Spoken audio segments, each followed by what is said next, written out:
आज की इस वीडियो में मैं आपको रॉबर्ट सियाल्डिनी की बुक इन्फ्लुएंस से 5 ऐसी बेस्ट साइकोलॉजिकल ट्रिक्स बताऊंगा जिन्हें फॉलो करके आप किसी को भी आसानी से इन्फ्लुएंस कर सकते हो और उससे अपना काम करवा सकते हो। ये ट्रिक्स 100% वर्किंग और प्रैक्टिकल हैं, जिसे बहुत सी बड़ी बड़ी कंपनीज और लीडर्स तक यूज करते हैं। इसलिए वीडियो को एंड तक जरूर देखना, वरना आपको कुछ खास समझ नहीं आएगा।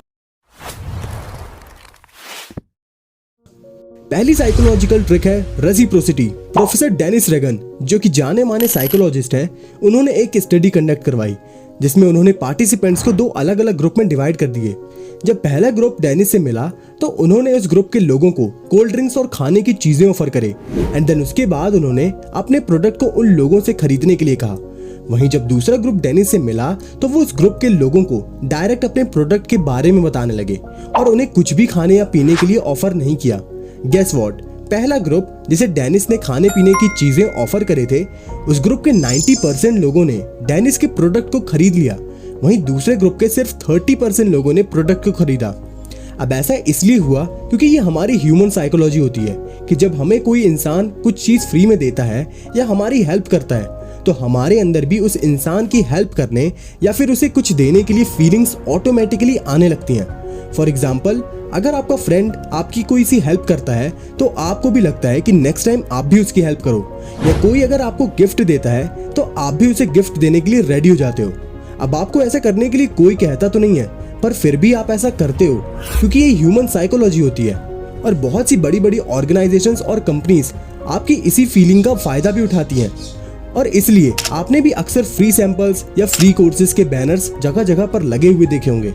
अब अगर आपको इसे अपनी पर्सनल लाइफ में यूज करना है और किसी से अपना काम करवाना है तो आप डायरेक्टली कभी भी अपने काम के बारे में किसी को ना बताएं कि आपको ये काम करना है, वरना वो आपको मना कर देगा। बल्कि पहले आप उसे कुछ चीज दीजिए, जैसे आप उसे कुछ खिला सकते हो या आप उसकी कुछ हेल्प कर सकते हो। ऐसा करने के बाद वो इंसान भी आपके लिए कुछ करना चाहेगा, और ऐसे में जब आप उसे कुछ काम करने के लिए कहेंगे तो इसकी बहुत ज्यादा चांसेस है कि वो आपका काम करने के लिए रेडी हो जाएगा। दूसरी ट्रिक है सोशल प्रूफ। बहुत सी रिसर्चेस में ये बात 100% प्रूफ हो चुकी है कि हम इंसानों के डिसीजंस दूसरे इंसानों के डिसीजन से काफी ज्यादा इफेक्ट होते हैं। इसे एक एग्जांपल से समझते हैं। मान लो आप किसी रेस्टोरेंट में अपने कुछ दोस्तों के साथ खाना खाने जाते हो। अब अगर आपके ज्यादातर दोस्त पिज्जा ऑर्डर करते हैं तो इसके बहुत ज्यादा चांसेस होंगे कि शायद आप भी पिज्जा ही ऑर्डर करो। अब भले ही आपको कुछ और खाने का मन हो, पर जब आप ज्यादातर लोगों को एक चीज करते हुए देखते हो तो आपको लगता है कि शायद यही सही होगा, क्योंकि इसे इतने सारे लोग जो कर रहे हैं। इसके अलावा जब कभी भी आप ऑनलाइन कुछ खरीदते हो तो सबसे पहले आप उस चीज के रिव्यूज चेक करते हो, और जब रिव्यूज अच्छे होते हैं तभी जाकर आप उस चीज को खरीदना पसंद करते हो। अब ऐसा इसलिए हम करते हैं क्योंकि हमें सोशल प्रूफ चाहिए होता है कि जो चीज हम कर रहे हैं या कोई सा डिसीजन जो हम ले रहे हैं वो चीज सही है भी या नहीं। और ये ट्रिक इतनी ज्यादा पावरफुल है कि इसे आज के समय में लगभग सारी छोटी से लेकर बड़ी कंपनीज तक यूज कर रही हैं। इसलिए आप भी हर जगह बोल्ड लेटर्स में पीपल्स चॉइस, बेस्ट सेलर या आर रिकमेंडेशंस जैसा लिखा हुआ कुछ देखते होंगे। यहाँ तक कि कोचिंग सेंटर्स के बाहर जो टॉपर्स की फोटो लगी हुई होती है, उसका भी मेन पर्पस लोगों को सोशल प्रूफ देना होता है कि हमारी कोचिंग में पढ़ने से अच्छे रिजल्ट्स आते हैं, जिससे इन्फ्लुएंस होकर लोग काफी जल्दी डिसीजंस ले लेते हैं। और इस पावरफुल टेक्निक को आप भी अपने बिजनेस में यूज कर सकते हो और किसी को भी आसानी से अपना प्रोडक्ट लेने के लिए इन्फ्लुएंस कर सकते हो। तीसरी ट्रिक है लाइकिंग। सपोज करो कि मैं आपको एक प्रोडक्ट खरीदने के लिए बोलता हूँ और उसी सेम प्रोडक्ट को विराट कोहली या फिर अमिताभ बच्चन खरीदने के लिए बोलते हैं, तो जाहिर सी बात है कि सभी लोग विराट कोहली और अमिताभ बच्चन की बात मानेंगे और उस प्रोडक्ट को आसानी से खरीद लेंगे। वहीं मेरे बोलने से तो शायद ही कोई इस प्रोडक्ट को खरीदना पसंद करता। अब ऐसा इसलिए हुआ क्योंकि लोग पहले से ही विराट कोहली और अमिताभ बच्चन को अच्छी तरह से जानते हैं और वो उनके बहुत बड़े फैन भी हैं। इसलिए जब वो कुछ काम करने के लिए बोलेंगे तो लोग उस काम को बड़ी आसानी से कर लेंगे, क्योंकि ह्यूमन साइकोलॉजी के अकॉर्डिंग हम इंसान उस शख्स की बात ज्यादा मानते हैं जिसे हम पसंद करते हैं या फिर जिसे हम अच्छी तरह जानते हैं। और यही वजह है कि कंपनीज अपने प्रोडक्ट को प्रमोट करने के लिए बड़े बड़े सेलिब्रिटीज को करोड़ों रुपए देती हैं। नॉर्मल लाइफ की बात करें तो अगर आप किसी अनजान आदमी से कुछ काम करने या कुछ खरीदने के लिए बोलेंगे तो शायद वो आपको मना कर देगा, पर अगर उसी सेम काम को उसका बेस्ट फ्रेंड या उसकी गर्लफ्रेंड उसे करने के लिए बोलेगी तो शायद वो उन्हें मना नहीं कर पाएगा। इस ट्रिक का भी आज के समय बहुत सी कंपनीज यूज कर रही हैं, और इसलिए शायद आप भी आजकल रेफरल वाला ऑप्शन लगभग हर जगह देख रहे होंगे, जिसका मेन पर्पस यही होता है। चौथी ट्रिक है अथॉरिटी। एक एक्सपेरिमेंट में 22 नर्सेस को एक फेक डॉक्टर ने पेशेंट्स को कुछ स्पेसिफिक मेडिसिन देने के लिए कहा और हैरानी की बात यह थी कि उनमें से 95% नर्सेस ने बिना कुछ पूछे ताछे पेशेंट्स को मेडिसिन देने के लिए रेडी भी हो गई। बट बाद में उन्हें इस एक्सपेरिमेंट के बारे में बता दिया गया और उन्होंने किसी को भी मेडिसिन नहीं दिया। पर इस एक्सपेरिमेंट से हमें ये पता चलता है कि लोग ऑथोराइज लोगों की बातों को कितना ज्यादा फॉलो करते हैं। यहाँ नर्सेस ने उस डॉक्टर से सिर्फ इसलिए कुछ नहीं पूछा क्योंकि वो एक ऑथोराइज डॉक्टर था और इसलिए तुरंत उन्होंने डिसीजन ले लिया।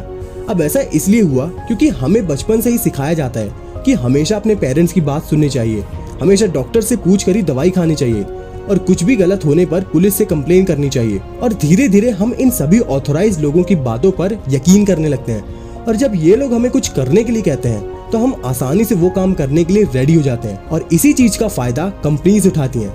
आपने देखा होगा कि कुछ टीवी एड्स में एक व्हाइट कलर का कोट पहनकर एक्टर आपको टूथपेस्ट या किसी और चीज को लेने के लिए कहता है और क्योंकि हमने बचपन से व्हाइट कलर के कोट में डॉक्टर्स को देखा होता है इसलिए हम उनकी बातों से इन्फ्लुएंस हो जाते हैं।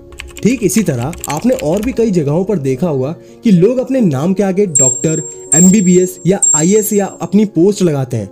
या कुछ लोगों को आपने हमेशा किसी बड़े बिजनेसमैन की तरह कोट पैंट और टाई में देखे होंगे, पर असल में वो कोई बहुत बड़े बिजनेसमैन नहीं होते, पर वेल ड्रेस्ड होने की वजह से लोग उनकी बातों से जल्दी इन्फ्लुएंस हो जाते हैं। इनफैक्ट बहुत सारी स्टडीज में ये पाया गया है कि जो लोग ज्यादा फिजिकली अट्रैक्टिव होते हैं लोग उन्हें ज्यादा इंटेलिजेंट भी मानते हैं और इसे ही हेलो इफेक्ट भी कहा जाता है। स्कैरसिटी। डैनियल कैनमैन जो कि जाने माने साइकोलॉजिस्ट हैं, उन्हें ह्यूमंस डिसीजंस कैसे बनाते हैं इसके ऊपर डिटेल स्टडी करी और इस स्टडी में उन्होंने पाया कि जब कोई चीज लिमिटेड होती है तो ह्यूमंस उस चीज को खरीदने में करीब 3 गुना ज्यादा इंटरेस्टेड होते हैं और ऐसा फियर ऑफ लॉस की वजह से होता है। और ये चीज तो आपने भी देखी होगी कि जो चीज लिमिटेड होती है उसकी वैल्यू भी काफी ज्यादा हाई हो जाती है और इसलिए कंपनीज कई बार मेगा सेल या लिमिटेड टाइम ऑफर जैसी चीजें कस्टमर्स को ऑफर करती हैं क्योंकि ऐसा करने से वो कस्टमर्स के अंदर फियर ऑफ लॉस क्रिएट कर देती हैं।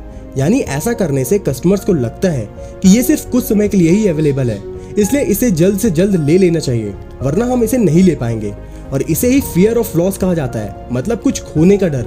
और ये रूल हमारी पर्सनल लाइफ में भी अप्लाई होता है। अगर आप किसी के लिए हमेशा अवेलेबल रहोगे तो वो इंसान आपकी उतनी रिस्पेक्ट नहीं करेगा। वहीं अगर आप लिमिटेड अमाउंट में किसी के लिए अवेलेबल रहोगे तो आपकी प्रेजेंस की भी एक वैल्यू क्रिएट होगी और इस वैल्यू को बड़े बड़े सुपरस्टार्स भी मेंटेन करके रखते हैं।